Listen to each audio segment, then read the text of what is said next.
청년 한국노총이라고 하는 하여튼 그 내셔널 센터가 청년 유니언한테 뭔가를 해줬으면 하는 바람이 있었는데 그게 안 된 게 있는지, 제가 이 말씀을 왜 드리냐면 청년 유니언을 보면서 우리 부천에도 뭐 어떻게 됐든 우리 청년 네트워크라는 형식이 어떻게 변화될지는 모르겠지만 조직된 노동조합의 틀을 갖췄으면 좋겠다는 바람이 저 개인적으로 있습니다. 그래서 부천에서는 그런 바람이 있는데 혹시 안 들어주는 일이 없도록 제가 노력하겠다는 각오로 질문을 드리는 건가요? 혹시 그 진행하면서 그런 요구들이 있으셨는지, 아쉬움이 있으셨는지 한 말씀해 주시기 바랍니다.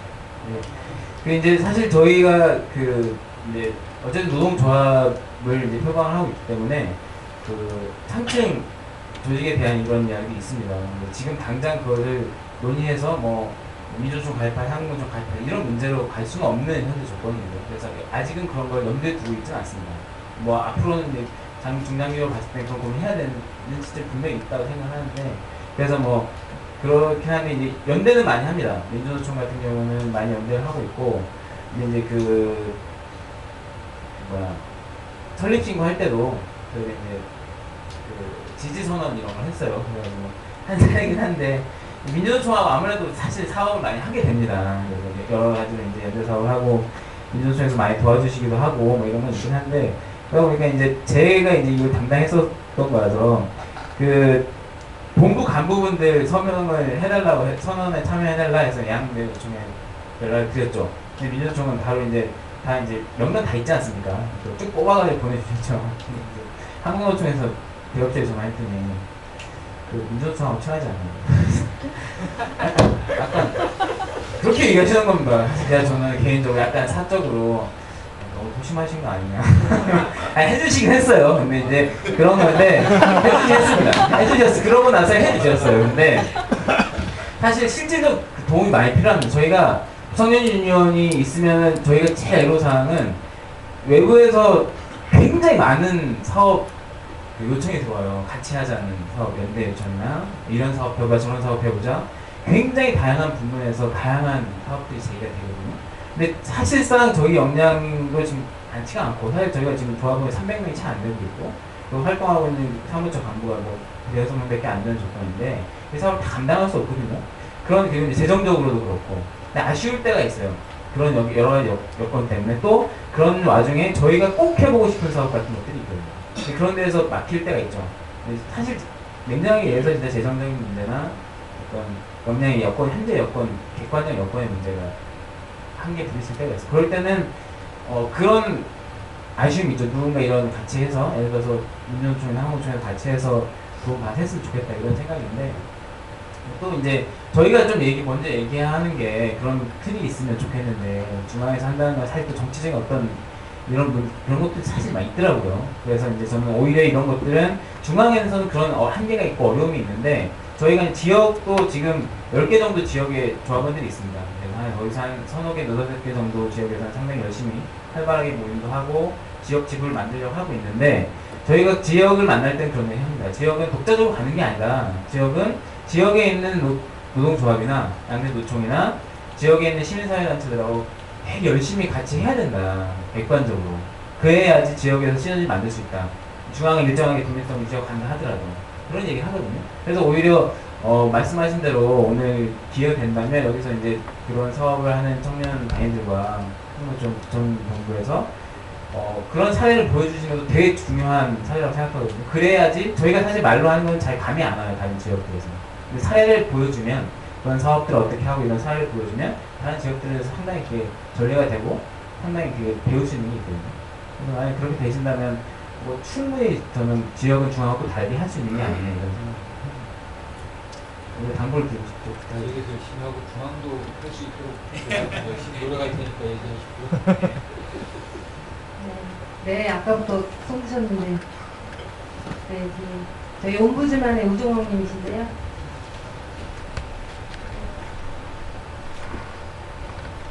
발언 타이밍을 놓쳐서 조금 주제가 흘러가 버렸는데 다시 원점으로 돌리겠습니다. 일단 오늘 발제하신 분들이 요구를 하시는 것들, 각자가 자주성을 가지고 자기의 문제에 대해서 풀어야 한다, 조직을 해야 된다. 이거는 10년 전, 20년 전, 30년 전 내용과 별로 다르지가 않거든요. 아르바이트생에 대한 특별한 뭔가가 있어야 된다는 겁니다. 죄송합니다. 교우 갔다 와서 목이 좀 안 좋습니다. 예. 제 생각은 그렇습니다. 지자체에서 아르바이트생들의 근로 감독을 좀 해달라. 그거는 노동부가 있는 한 절대로 감독권은 지자체에 이양을 하지 않습니다. 제가 알기로는 그렇습니다. 두 번째, 고등학생님들이 있는데 고등학교에서 노동 인공 교육 앞으로 가능할지 모르겠으나 앞으로 10년 이상은 힘들 겁니다. 인정하십니까? 그렇죠. 근데 우리는 올해가 한 6개월 정도 지났습니다만 올해 하반기에 할 수 있는 것을 고민해야 되지 않는가 하는 게 제 생각이고요. 저는 간단하게 지자체와 함께 할 수 있는 게 뭐가 있을까, 노총과 함께 할 수 있는 게 뭐가 있을까 고민했을 때 프랜차이즈점의 문 앞에 알바생과 관련된 노동법 조문 한 10개 정도일 겁니다. 아마 최저임금, 소화근로, 주휴수당 뭐 그 정도죠. 그 정도만이라도 스티커를 제작을 해서 보라고 하자는 거죠. 붙여놓으면 사업주도 질리고 알바도 알고 현실적인 고민부터 나가는 게 맞지 않나 하는 게 제 생각입니다. 예, 오늘 목이 좀 안 좋아서 죄송합니다. 네, 다 끝나셨어요? 네, 현실적인 이제 고민에 대해서 좀 얘기를 해주셨고요. 이걸 좀, 네. 사실 노동부에서 여러 가지 권한을 지자체에 이행하려고 했어요. 근데 너무 많은 걸 이행하려고 그래가지고 오히려 노동계에서 반대를 했죠. 근데 저는 하지만 저희 볼 때 그렇습니다. 근로감독 관련해서는 일정하게 지자체에서 역할을 할 수 있는 거 아닌가 이런 생각입니다. 혹은 지역에는 노동청들도 있는데 안 하고 있는 현실이니까 그런 협의를 해야 되지 않냐, 그리고 분명 어떤 액션을 해야 되는 게 아니냐는 생각이 좀 들고요. 그거에 관련해서는 저는 그게 현실적이다 이런 생각을 좀 하고 있습니다. 저도 말씀하세요. 우리나라 학교 내에서 노동 인권 교육이 10년 동안 어렵다는 말에 좀 동의하기가 어렵고요. 물론 정규 과목에 들어가려면 좀 시간이 걸릴 수 있겠는데 정규 과목 외에 뭐라고 하죠? 사이드 과목이라고 해야 되나요? 아무튼 선생님들도 가르치기 싫어하는 시간, 학생들도 배우기 싫어하는 시간이겠지만 그런 이 시간을 최대한 활용해서 충분히 저는 가능하다라는 생각이 들고, 실제 연간 저희도 한 100여 개 학교를 전국 단위로 교육을 하고 지금 진행을 하고 있는 상황인 거고요. 그리고 이 당사자 운동, 당사 조직 참 단어를 참 잘 쓴다 이런 생각이 들긴 했는데, 어른들과 이제 청소년들의 어떤 근로 조건이 다른 거는, 어른들은 저는 이제 노동 상담을 하다 보니까 항상 이제 그거죠. 이제 상담을 오면은 돈이 이 정도 되니까 넣으십시오. 아니면 돈이 이 정도 됩니다. 못 받은 돈이. 이러면은 두 가지죠. 돈이 얼마 안 되니까 그냥 포기할래요. 그거 뭐 왔다 갔다 차비도 안 나오는데 그거 뭐하라 합니까? 또 한쪽에서는 그렇게나 많아요 라고 하면서 적극적으로 움직이는. 또 아르바이트생들이 여건이 좋아지지 않는 원인 중에 하나는 나간 다음에 안 찌르는 거죠. 돈이 안 되니까. 어른들은 찌르죠. 3년치 하는 걸 받을 수 있기 때문에, 기간이 근속이 길다 보니까 큰 돈이기 때문에 포기할 수 없어서 찌르기 때문에 그 사업장에 있어서는 근로조건이 좀 계속 개선되는 거죠. 물론 아주 사후적이고 좀 수동적이긴 하지만 어쨌든 실제로 현장에서는 그렇게 각 사업장별로 근로조건이 개선되는 과정을 볼 수가 있습니다. 그것이 뭐 근로감독관이 지도감독을 나와서 그 사업장이 좋아지는 게 아니고, 부장님이 한번 당하고 나서 이러면 안 되는구나를 알게 되는 과정이 있는데, 아르바이트를 하는 이 특수성 때문에, 짧게 일한다는 특성 때문에 좀 그것이 안 되는 게 아닌가. 그렇기 때문에 오히려 이 근로감독이 더 그쪽으로 많이 집중을 해야 되는 것이 아닐까, 그런 생각을 해봅니다.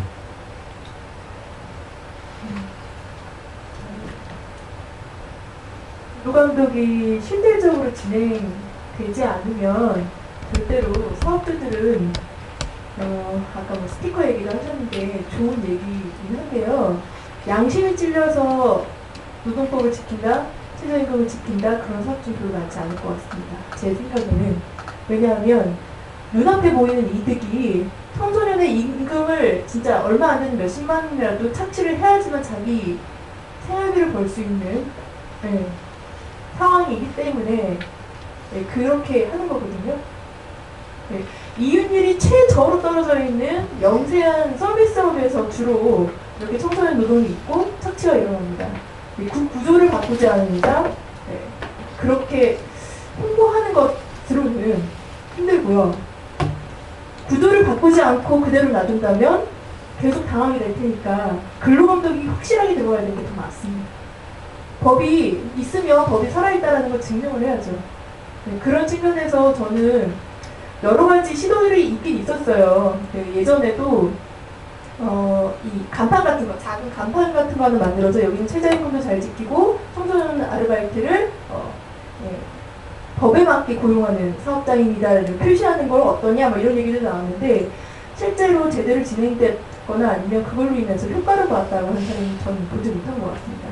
그러나 제가 아까 얘기 드렸던 아직은 상상에 불과하지만 자영업이라는 자영업을 하고 있는 자영 노동자들과 청소년 노동자들이 연대할 수 있는 방안 결국은 재벌이 가져가는 이익을 끌어내와야 되는 거거든요.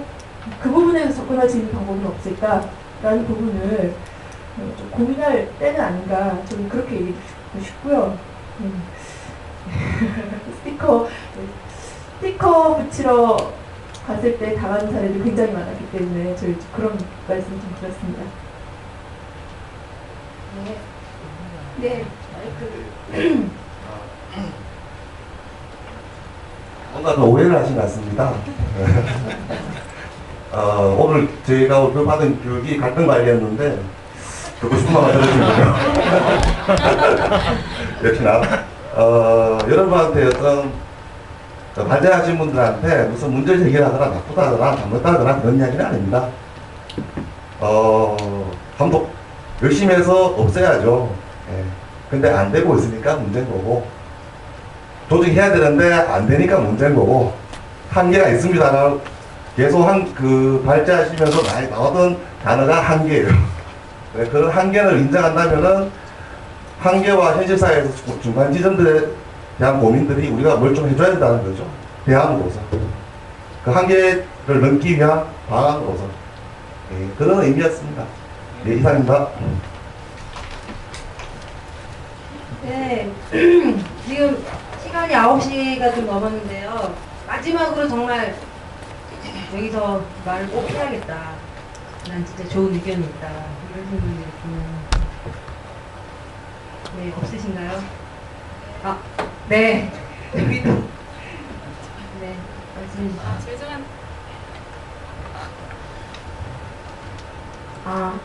죄송한데요. 저는 의견보다 아까 여기 청소년이 자신의 이제 알바 상황에 대해서 이야기를 했는데 그거를 좀 저희 안에서는 해결할 수는 없고 어떻게 좀 조언이라든지 이로사님께서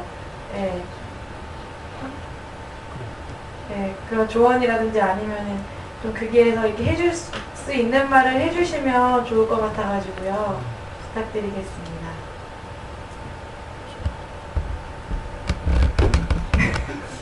저는요, 아까 제가 좀 감정형의 사람이라 아까 친구가 일어나서 얘기를 했을 때 어떤 느낌인지 딱 정해졌거든요. 이렇게 가득 차 있는 그 울분이 알랑알랑 하는 게 느껴지기도 했었고 사실 자기가 직접 그런 상황이 됐을 때 특히나